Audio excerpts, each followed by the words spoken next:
বন্ধুরা, তৈরি হয়ে গেল ধোকার ডালনা। তো এক প্যাকেট ধোকার গুঁড়ো কিনে নিয়ে আসলাম। কিনে নিয়ে এসে সেই ধোকার গুঁড়োটাকে সামান্য গরম জল দিয়ে একটু নুন আর একটু মিষ্টি দিয়ে ভালো করে ভিজিয়ে নিলাম।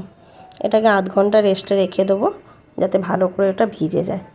তা হয়ে গেল। ভিজে যাওয়ার পরে সামান্য কড়াইতে একটু তেল গরম করে নিয়ে ওই তেলের মধ্যে ওই ধোকার গুঁড়োটাকে ভিজিয়ে রাখা ব্যাটারটাকে দিয়ে দেবো।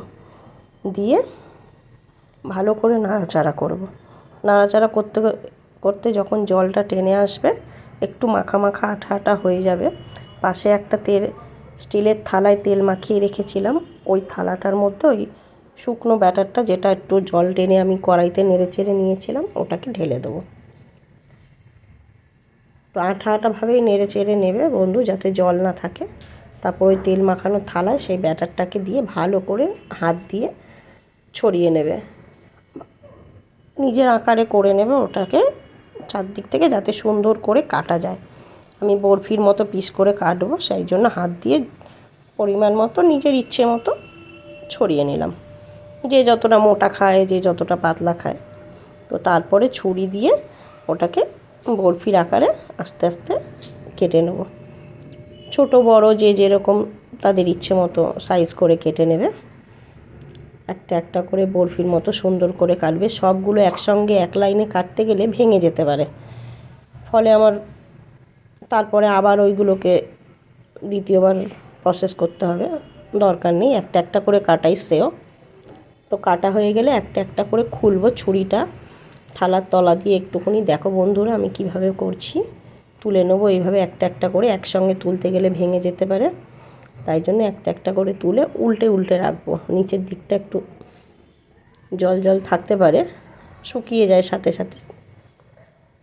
তারপরে সমস্ত বরফিগুলোকে যখন থালায় তুলে নেওয়া হয়ে যাবে, তারপরে কড়াইতে আমি একটু বেশি করেই তেল দেবো, যাতে এই বরফিগুলোকে আমি ছাঁকা তেলে ভাজতে পারি।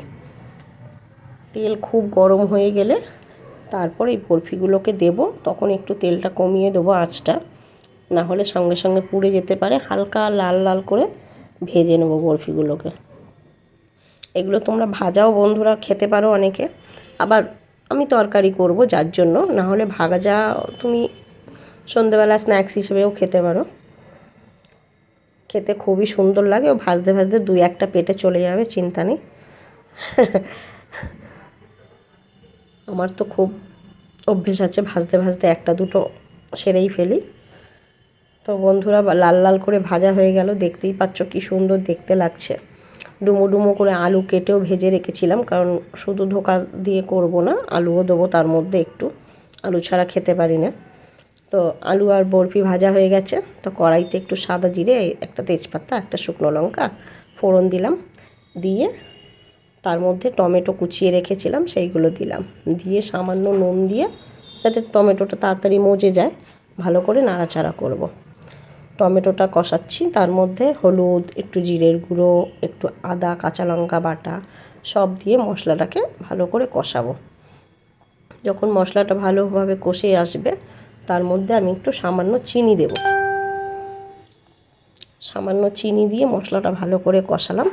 কষিয়ে তার মধ্যে গরম জল দেবো বন্ধুরা। ঠান্ডা জল দিলে তরকারির স্বাদ হয় না, গরম জল দিলে তরকারিটা একটু স্বাদ হয়। তাই জন্য এর মধ্যে পরিমাণ মতো গরম জল দেবো।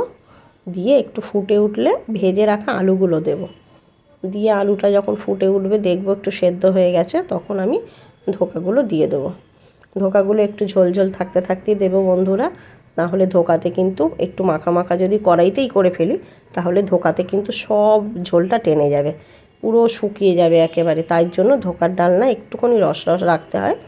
হালকা ঝোল ঝোল না রাখলে পরে ধোকার ডালনা খাওয়া যায় না, একেবারে শুকিয়ে একেবারে একদম শুকনো হয়ে যায়। তো বন্ধুরা এইভাবে যখন নেড়ে চেড়ে মাখা মাখা হয়ে আসবে, তো নামিয়ে দিলাম। ওপরে একটু ভাজা জিরের গুঁড়ো দিলে গন্ধটা সুন্দর আসে, খেতেও ভালো হয়। ভাজা জিরের গুঁড়ো দিয়ে এই যে তৈরি হয়ে গেল আমার ধোকার ডালনা।